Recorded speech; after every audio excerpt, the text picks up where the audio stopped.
How's it going? I'm Jeff Slakey, KMAS Radio, and I have a kind of a different kind of a conversation here today with Superintendent Wyeth Jessee from the Shelton School District.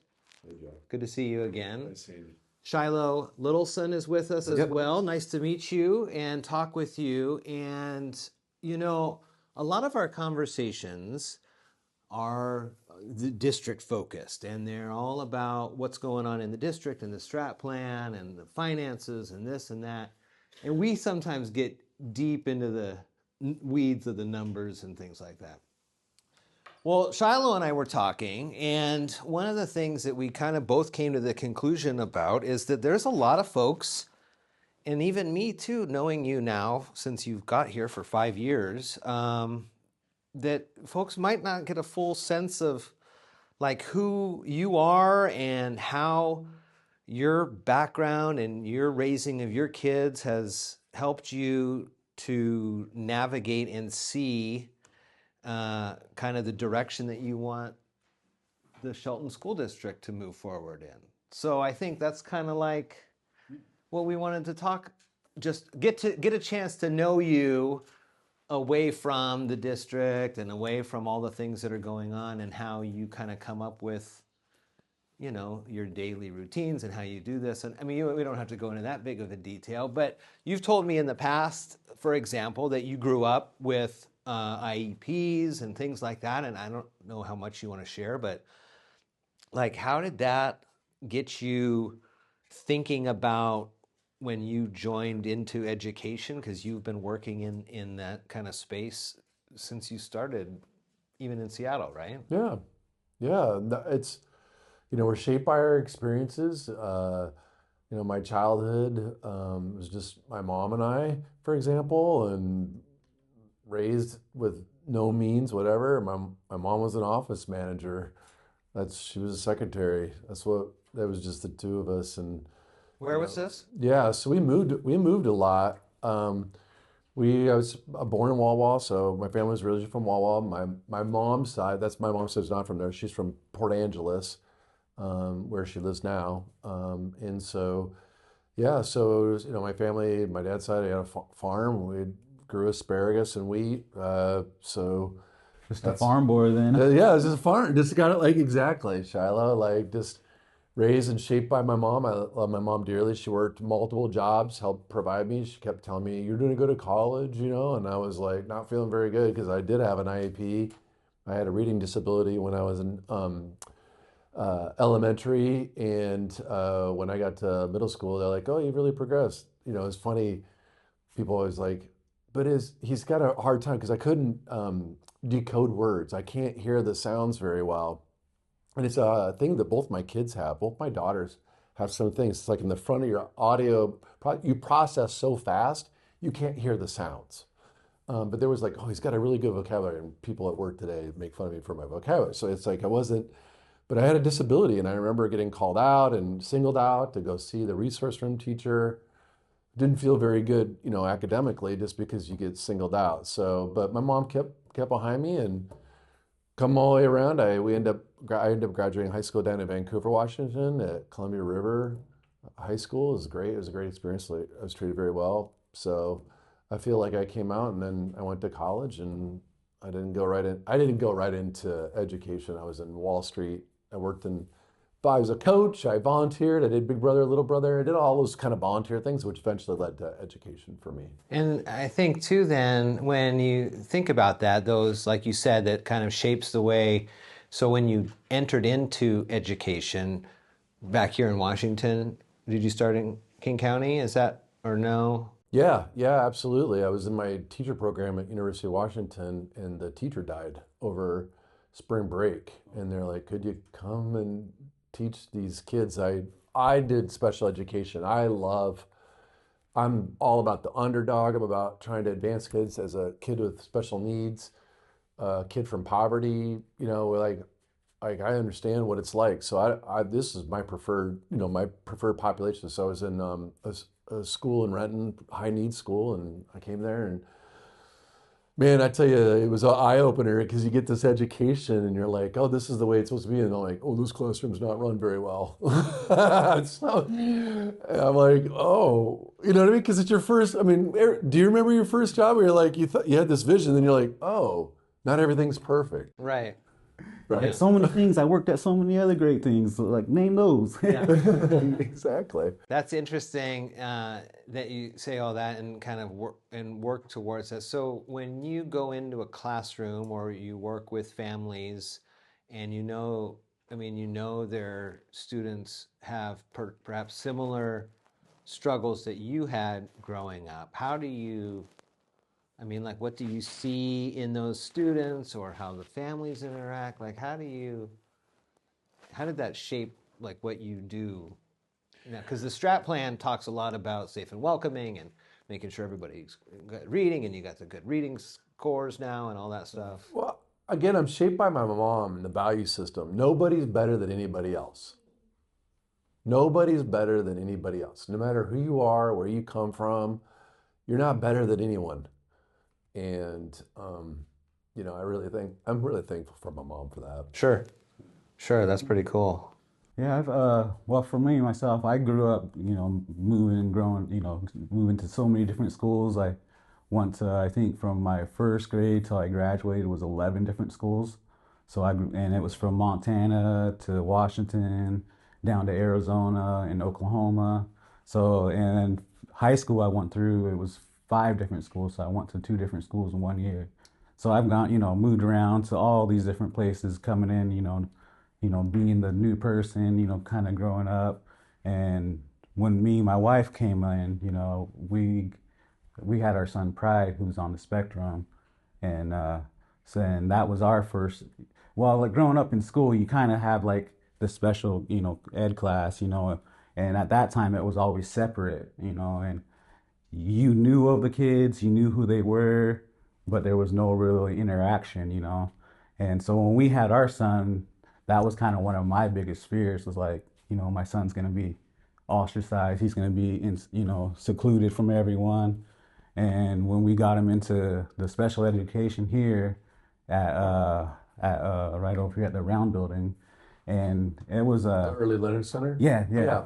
And from there on, how they worked with him, it was amazing. How well they went through and how much they showed him, how much they let him interact. When he got over to Mountain View, they really put him into the general education. And that was really like just watching it, in himself, because he's nonverbal. He doesn't come home and tell us like, today I got to do this, today I got to do that. We heard from his teachers, and it was like, and you kind of like take it, especially in the beginning myself, I kind of took it as like, yeah, they're just teachers, they want, they're gonna definitely make sure it's something good for him to say. But as time went on, you really started to see it in himself and his body language.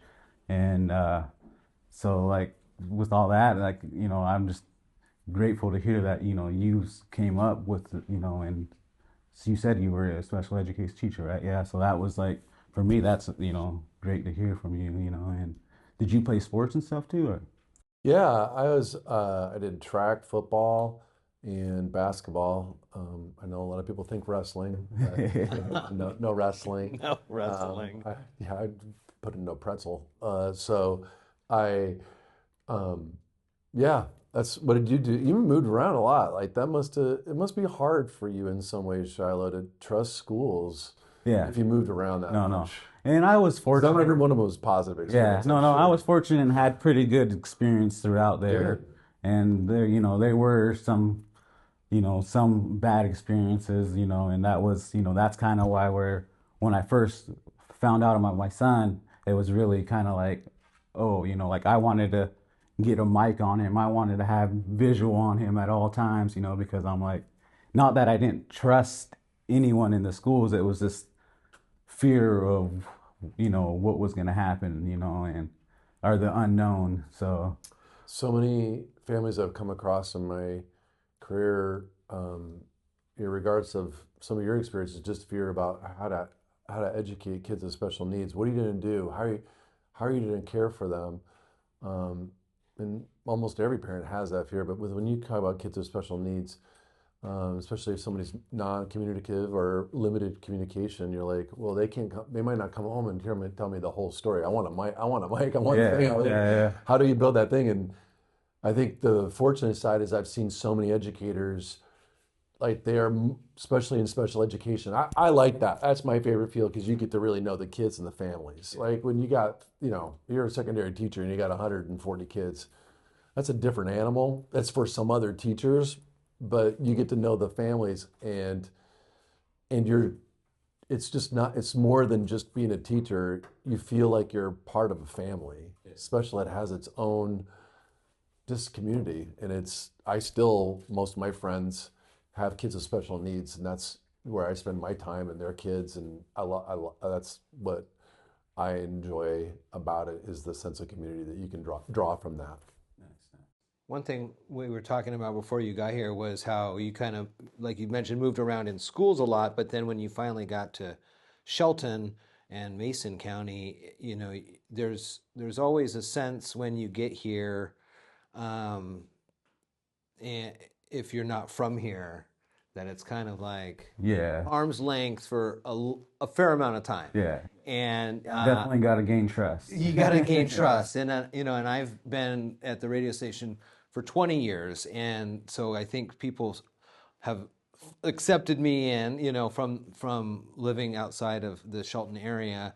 But there is definitely, not until we get a chance to know you, are we going to really accept you in and love you like we know the community can. Yes, for sure. You felt that. Yes, for sure. You came in at a tough time for that too, with COVID and all that. I mean, there was not a lot of opportunities to open arms, come, let's hug, and I'm here now. That had to have been tough. I mean, that. Yeah, tough for sure. It's hard to be an administrator in this day and age, and just because the work is, I'm busy, and there's a lot of things to be done. They don't know all the things I do. It's like feels like a secret. What does the superintendent even do, right? Like, what do we even need one, right? Like, and so I.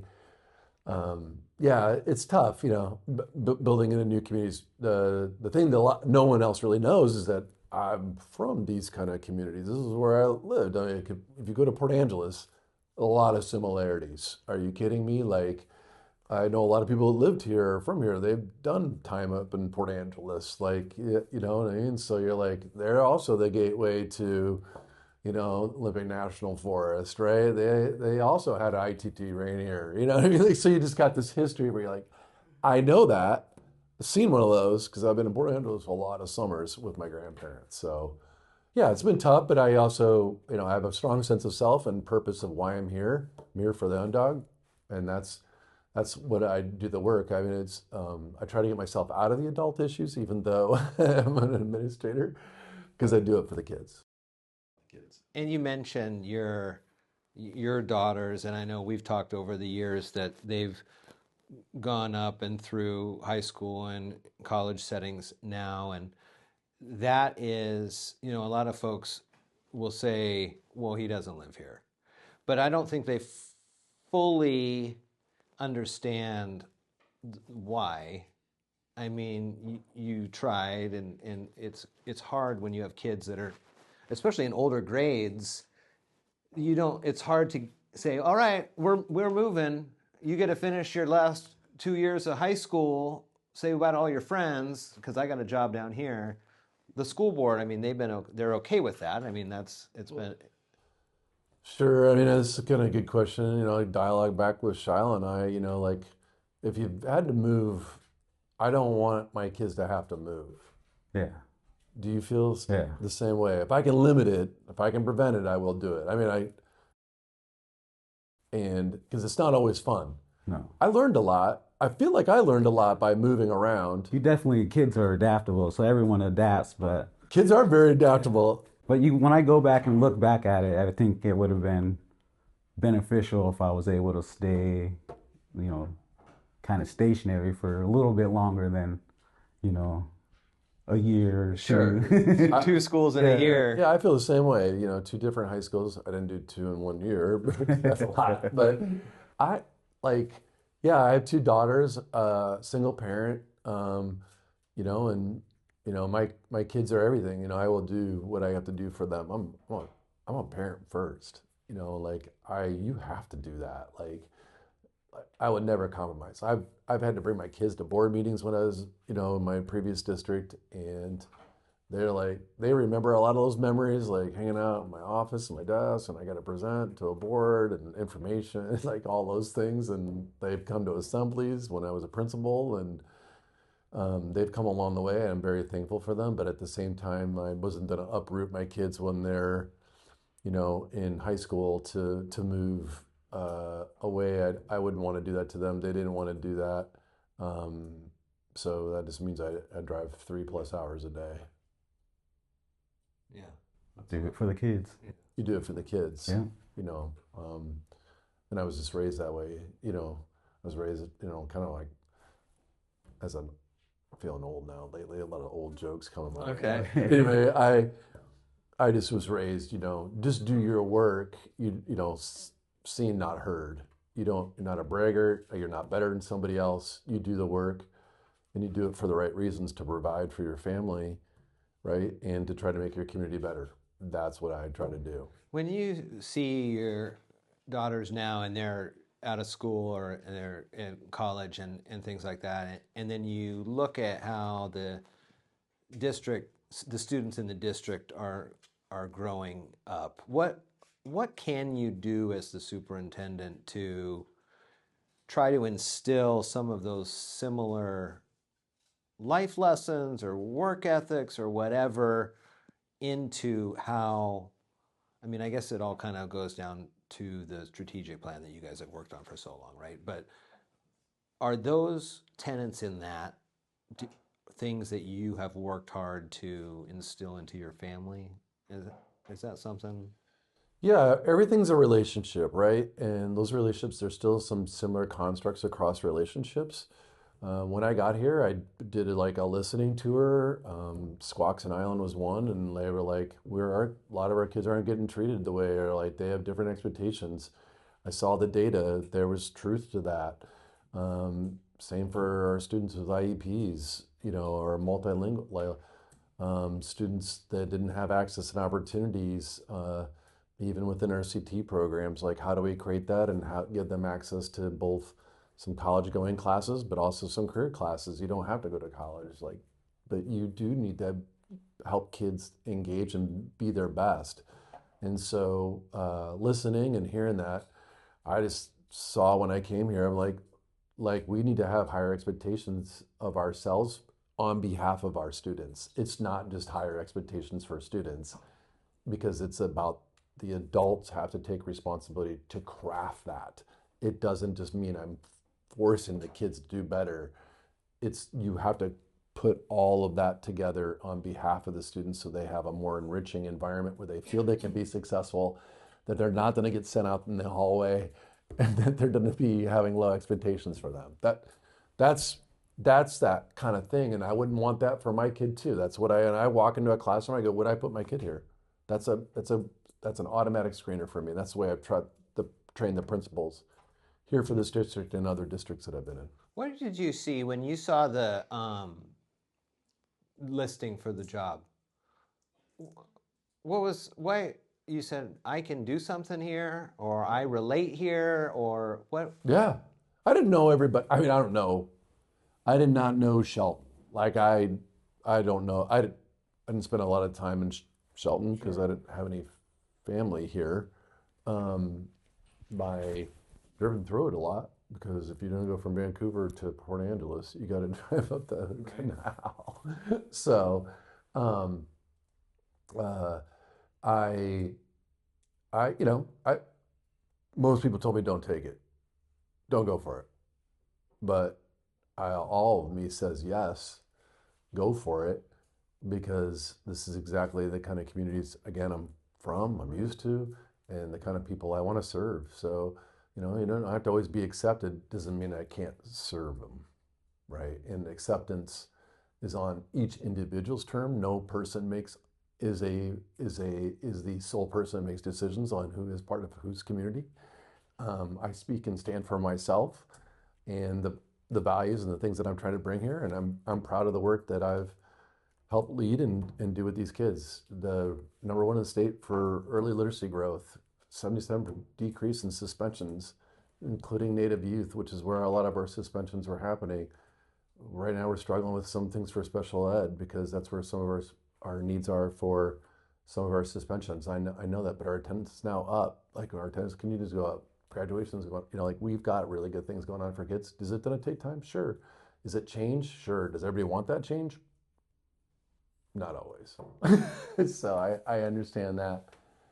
I try to live with some thick skin, right? But I also try to make sure that what I come here to do is going to be lasting change, because that's ultimately the things that you're trying to do, right? That are in the positive. Shiloh, parents will go to the school board meetings and they'll stand up there and they'll rail on him and the district, the board members, for 3 minutes, and they don't get a chance. They'll ask questions and they don't get anything.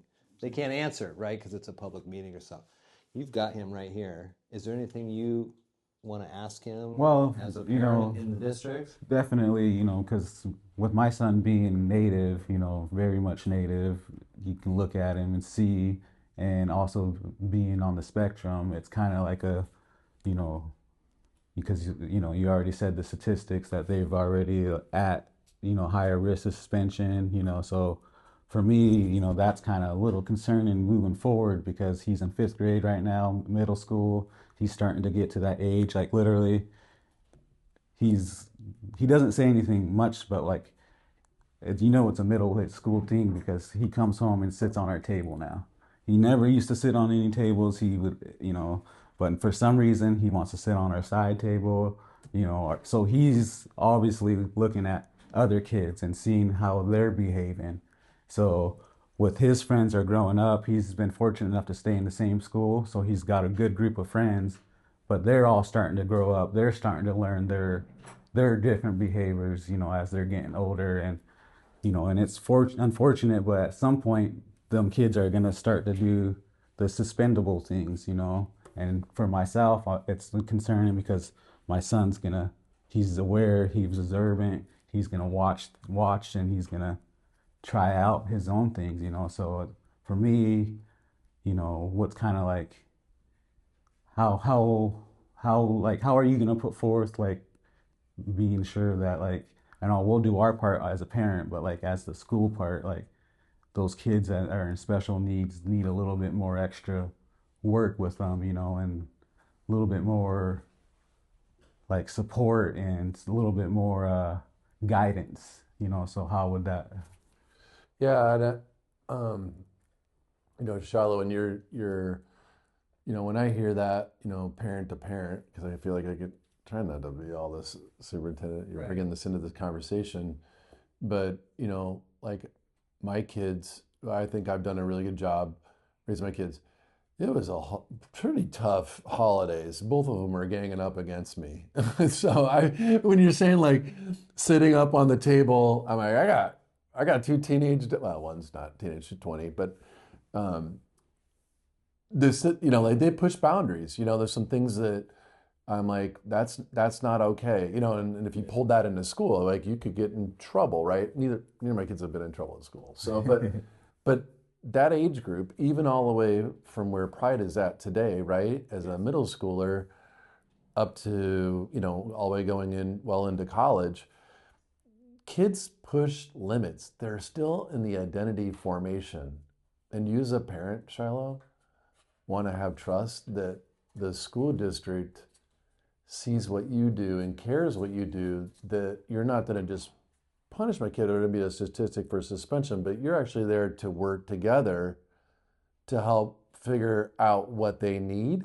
Yes. Not just their deficits, but their strengths, and knowing them so that you can trust that we're going to be together, so that this isn't all about like, Pride, you sat on a table, what are you doing? Or you're not, like not following the rules. same for my kids. That's what we've changed here in this district, is that it's not just because you did this and now you shall be gone. That's not teaching. That's what I try to go on my tour of the last, talking to so many community members. I'm like, yeah, okay, sure. You get in a fight, you got to go home, take a break, but why don't we come back the next day?